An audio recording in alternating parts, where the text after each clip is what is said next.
Okay, let's unpack this. Imagine a silent, invisible threat.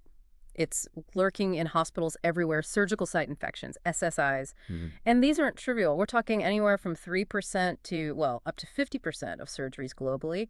A huge cause of illness, especially, critical in low-income countries. Absolutely. A massive burden. So this deep dive is all about one powerful tool in that fight, data feedback. But the real question is, what's the best way to actually use it?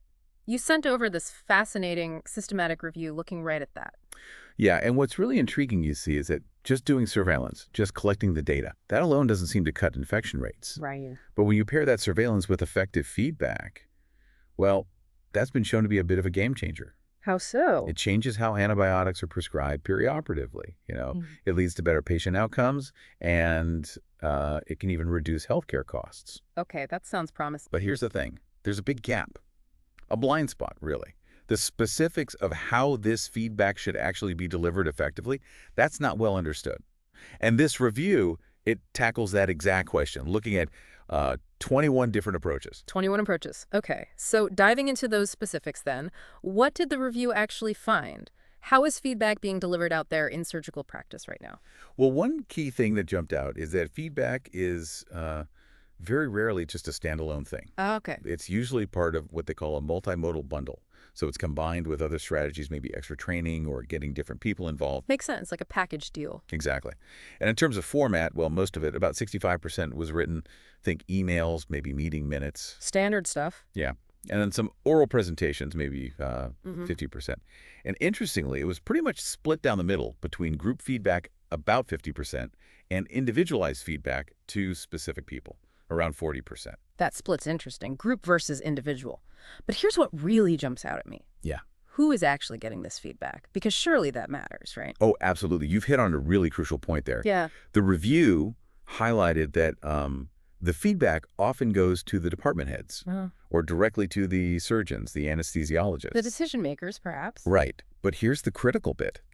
Only about 30%, just 30% of the studies reported that the feedback actually made its way down, cascaded down to the frontline perioperative staff. Only 30%. Wow. Yeah, so that's your OR teams, your pharmacists, your nurses, the people right there. That seems like a huge disconnect. It really does. And the frequency. Yeah. All over the map, sometimes daily, sometimes annually. Very inconsistent. Okay, so despite these inconsistencies, who gets it? How often? Only 30% of the front line was the feedback actually, working. Didn't make a difference to infection rates. Yes, that's the encouraging part. Among the studies that actually gave direct data on SSI rates, a clear majority, 73%, reported a significant reduction in infections with whatever interventions they were using. 73%. So the core idea, feedback plus surveillance, it works. It works. The concept is solid.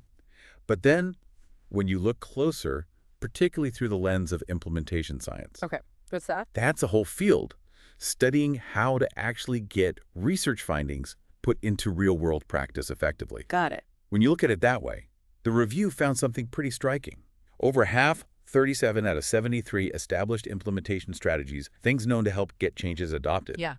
They were either not reported or just weren't used in these studies. Like what sort of things? Well, things like actively engaging patients or consumers in the process or using financial incentives, for example, largely absent. Oh. And the main thing they measured was usually just fidelity, like did people follow the guidelines, not necessarily broader things like was this approach acceptable to staff or could it be sustained long-term? Right.